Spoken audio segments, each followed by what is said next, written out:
You need to hear this if you're a fan of epic adventures. Jonah's tale is one for the ages. Jonah was on the run. He didn't listen to God and thought he could escape his plans. But then the storm hit. Tossed into the raging sea, Jonah was swallowed by a giant whale. Inside the dark, cold belly of the beast, Jonah had 3 days to think.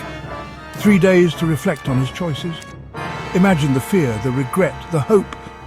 And then, just as suddenly, the whale spat him out. What did Jonah learn? To trust in God's plan. So, next time you face a storm, remember Jonah's unbelievable whale adventure.